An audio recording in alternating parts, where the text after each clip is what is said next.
Welcome to the Nabas kitchen. Let's make Tuscan chicken, which is so easy to whip up. First, we're going to season our chicken with the following ingredients: onion powder, garlic powder, salt, crushed black pepper, and paprika. Stir to combine and set aside. For the chicken, we're using skinless, boneless chicken breast. We are just drizzling on a little bit of oil. I happen to have some garlic infused cooking olive oil on hand, so that's what I used. But what you want to use is cooking oil, preferably cooking olive oil. Now sprinkle your seasoning mix that you just put together onto both sides of the chicken pieces.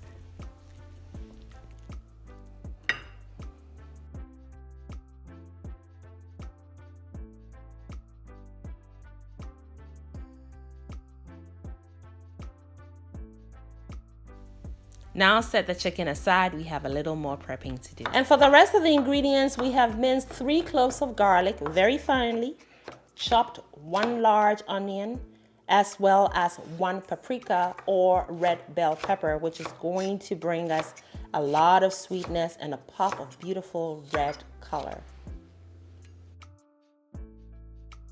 Also be needing tomato paste, fresh basil, heavy cream, a little more garlic oil or olive oil, dry oregano, some dried tomatoes, some chicken broth.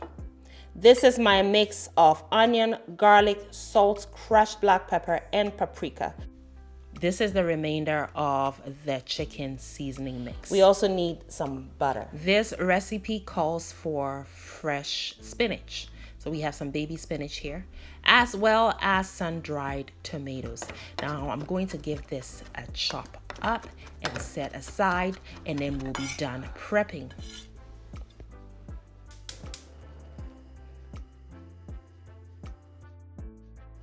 Here's our garlic infused olive oil, about 2 tablespoons of that. I'm also going to add 1 tablespoon of butter, and that's salted butter.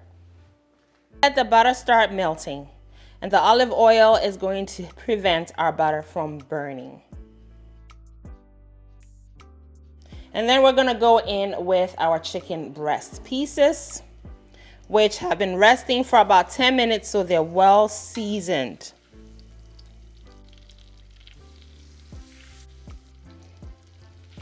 It's good practice to move your chicken around once you lay it in the oil, just so that it gets an even coating of the olive oil and the butter. And then you're going to cook on medium-high heat, about 2 to 3 minutes on each side.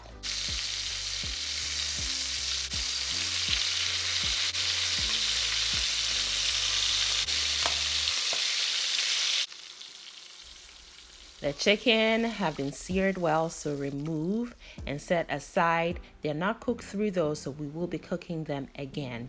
Now go in with another tablespoon of butter, chopped onions and peppers, as well as the remainder of the seasoning mix. Then you're going to cook this for 2 minutes and then proceed to add your tomato paste. Once adding the tomato paste, you're going to incorporate it by just stirring it in. Cook another minute. Then go in with the minced garlic, followed by the oregano, then the sun-dried tomatoes. Stir it in and continue to cook a further 3 to 4 minutes. And then the next thing will be to deglaze the pan with the chicken broth. After deglazing, you'll need to cook a further 2 to 3 minutes, and at this time the lid will still be off, so it'll get a chance to reduce. And the reduction will cause the sauce around it to also thicken. At this point, you're going to go in with some fresh basil chopped roughly to just freshen it all up.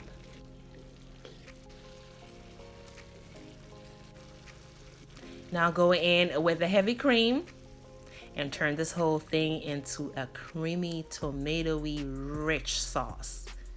which offers very well balanced, toned down sweetness and savoriness all at the same time.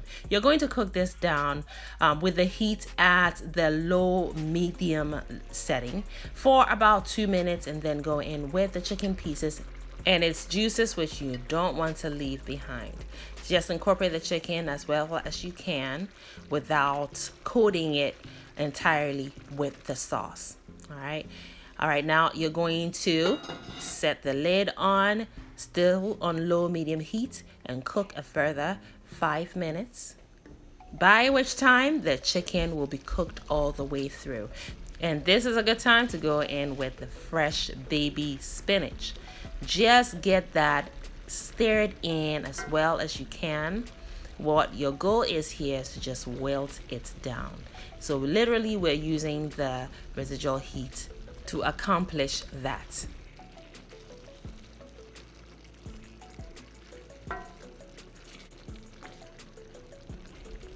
It's looking good. The spinach has been well incorporated and it has also wilted down perfectly. So we're going to go in with a final finishing touch with some fresh basil that have been chiffonade. Just go in with that as your garnish, and of course it's going to freshen it up as well. And that is all she wrote. Extremely easy and quick, and of course you can serve it with any pasta of choice.